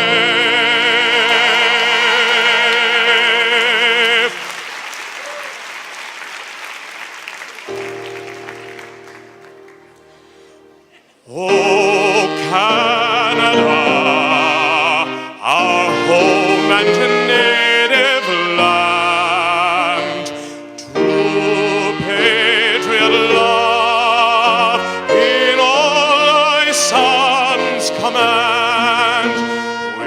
glowing hearts we see thee rise, the true north, strong and free. From far and wide, oh Canada, we stand on guard for thee. God keep our land glorious and free. Oh Canada, we stand on guard for thee. Oh Canada, we stand on guard for thee.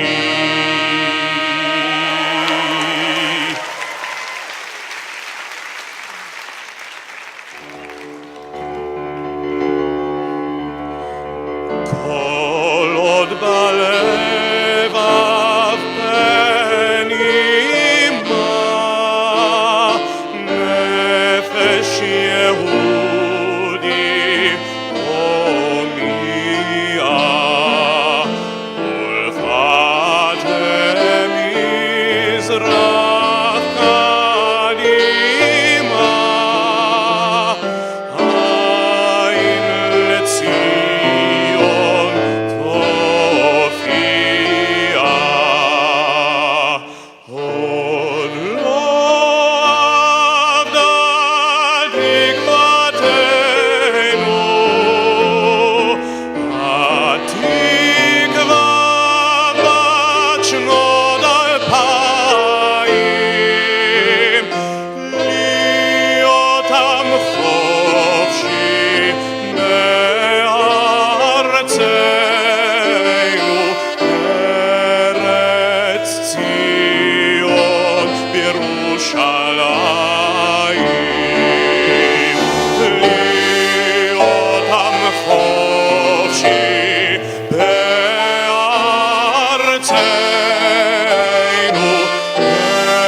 ארץ ציון ירושלים.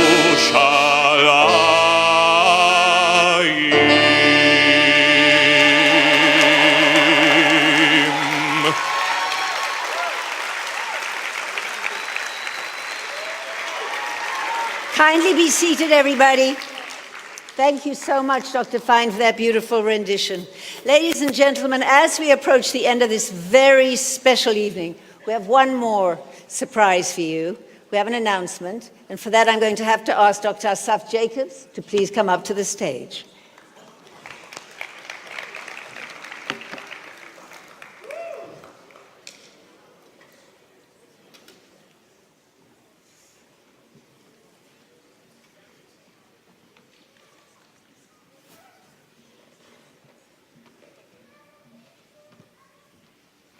So, as we all know, we've discussed many awards, many things people have done.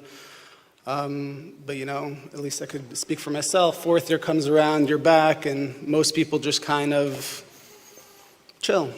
And I'd say there are some people here who went ahead and they did their graduation. They went ahead and they were a big part of helping with graduation, which was the graduation committee. So I would like to go ahead and have Ali, Alana, Samantha, Sarah, and Dainat come up, please.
What can I say? Mazal tov to the young. You gotta love the New York State American program. Ladies and gentlemen, with that, on that note, we come to the end of the 39th graduation ceremony of the New York State American program of the Sackler School of Medicine, Tel Aviv University.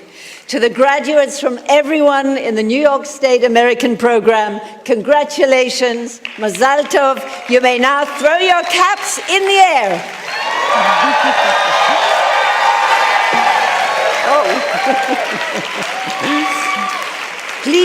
Please, ladies and gentlemen, remain in your places till members of the Presidium have left the stage, and you're all invited to the Mandel Square for the graduation dinner party. There are signs outside that will guide you to the party. Thank you for being with us.